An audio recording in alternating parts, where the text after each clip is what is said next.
Bonjour et bienvenue dans un nouveau numéro des autres bobines. Alors je vous préviens, dans ce mois-ci il va pas y avoir grand chose. Faut dire que j'ai eu pas mal de choses à faire. Bref, on commence. Alien 3, édition spéciale. Alors il s'agit du fameux remontage du film selon ce que aurait voulu, hein. Je mets tout au conditionnel parce que bon voilà, hein, on sait bien que c'est pas lui qui s'en est occupé. Des désirs de David Fincher, le réalisateur du film. Or, il n'a pas voulu participer à ce remontage. Il voulait plus en entendre parler de ce film. Hein. On sait bien l'enfer que ça a été pour lui en termes de production. D'ailleurs, les bonus de cette édition sont incroyables. Allez les voir, c'est une leçon. Mais alors, ça fait vraiment mal au cœur pour lui. Hein. Et surtout, on apprend pas mal de choses hyper intéressantes, car vous vous rappelez de la créature du xénomorphe qui là était très très mal incrustée. On avait peur du coup que ce soit fait en CGI vraiment mal foutu, ce qui aurait été possible hein, au vu de l'époque. Hein, c'était encore les balbutiements, mais c'était possible. Mais non, ce n'est pas ça. En fait, ça a été fait en stop motion. Et ça a été filmé sinon sur fond vert avec des maquettes. Et ça a été remis, incrusté du coup dans des vrais décors. Donc je vous dis pas que la Titanic ça a été des fois pour certains plans, notamment là le plan séquence dans le couloir et tout, enfin il y a des trucs, tu fais mais pourquoi ils sont compliqués la vie comme ça. C'est David Fincher, voilà pourquoi. Et clairement grâce à ça ils ont créé plein de nouvelles technologies aussi qui ont permis ensuite justement aux effets spéciaux encore de grandir et de se perfectionner, donc encore merci David Fincher.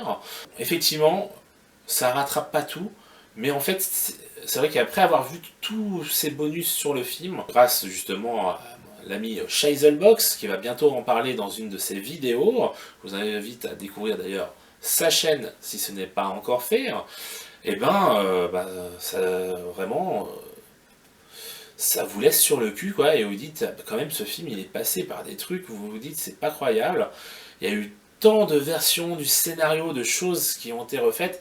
Bref, là je vous parle plus des bonus, je suis désolé, mais moi ça m'a vraiment cloué au sol. Bref, le film, moi je le trouvais plutôt bon hein, déjà, hein. Faut dire ce qui est, même si moi je partais vraiment de l'idée que le premier était le summum et qu'ensuite ça ne faisait que descendre. Finalement, je le mettrais au même niveau que celui de James Cameron, donc du deuxième, parce que vraiment, au vu de toutes les merdes qu'il y a eu, réussir à en tirer le film qu'on a là, surtout cette version-là, du coup, hein, pour le coup, c'est incroyable. Et vraiment, le film, il se tient, hein, il est vraiment bon. Alors forcément, il y a des petits défauts, mais au vu de tout ce qu'il a traversé, franchement, on peut faire avec. Hein. Bref, voilà, moi c'est un film que je vous encourage à revoir dans cette édition spéciale, donc de 2003, et vous m'en direz des nouvelles. All or Nothing, il s'agit d'un film de Mike Leigh, que j'avais déjà vu il y a, je sais pas, 8-10 ans au FEMA, donc ça date, c'était un film que j'aime bien, et il était disponible sur donc Mubi, et je me suis dit, tiens, ça va être l'occasion de le revoir, vu que je ne lui avais pas attribué de notes. Voilà. Donc là, c'est chose faite, et vraiment, c'est un bon drame social, sur une famille qui vit donc en HLM, et comme toujours hein, chez Mike Leigh, c'est pas très joyeux, hein, forcément, mais c'est vrai que on suit vraiment le quotidien d'une famille qui est finalement très précaire, alors que les deux travaillent, les deux parents, même leur fille aînée travaille aussi, et ramène aussi de l'argent, et malgré tout ça, ils se galèrent quand même. C'est dire hein, quand même si à ce moment-là, c'était compliqué, hein, et je pense que ça l'est toujours d'ailleurs, hein, mais c'est vraiment assez incroyable. Justement, on voit vraiment leur quotidien, tout ce qu'ils doivent affronter au quotidien, qui fait que quand ils arrivent chez eux, forcément ils sont crevés par le boulot, ils n'ont pas forcément envie de faire quelque chose ou quoi, même si du coup ça met en péril quelque peu leur vie commune, hein. C'est un peu triste. Bref, vous verrez, il y a aussi des non-dits qui vont finalement être dits, justement, et qui vont chambouler leur vie. après un accident. Je ne dirai pas de qui, ni comment, ni pourquoi, mais en tout cas, voilà, c'est vraiment un très bon film. Comme toujours, chez Mike Leigh, si vous ne connaissez pas ce réalisateur anglais, mais allez-y, foncez, c'est que du bon. Super, un film donc de James Gunn, qui justement lui a permis ensuite de rentrer dans l'écurie Marvel pour faire les Gardiens de la Galaxie, et ensuite de l'écurie DC Comics pour faire Suicide Squad quand même. Hein. Le gars, il se pose là, et on comprend pourquoi. Hein. Il y a un petit côté Scott Pilgrim mélangé à du Kick-Ass, et ça en fait justement un film assez novateur pour l'époque, 2011, parce que là on a un super-héros très crédible, un vigilant finalement, hein. Voilà, et forcément il s'y prend mal, et en plus il a des dommages collatéraux assez importants. Donc voilà, c'est sympa, c'est drôle. Puis il y a aussi des moments où c'est un peu plus triste, un peu plus solennel à ce niveau-là, mais c'est vraiment très bien fait. Et moi je vous encourage à découvrir si ce n'est déjà fait. Memories, film d'animation japonais sorti en 95 au Japon et en 97 chez nous. Donc c'est d'après le manga de Katsuhiro Otomo, qui va d'ailleurs superviser l'ensemble des différents segments qui vont être faits pour le film. Lui, il va d'ailleurs en réaliser un, le dernier. Et donc les deux autres sont confiés à deux autres réalisateurs, et qui ont chacune leur équipe, a priori, même s'il y a des noms qui reviennent, mais globalement c'est quand même des équipes assez différentes. Et ça se sent parce que l'animation aussi est différente, le style graphique, tout, enfin voilà, on a vraiment une patte sur chaque segment. Ils sont composés de 3 segments.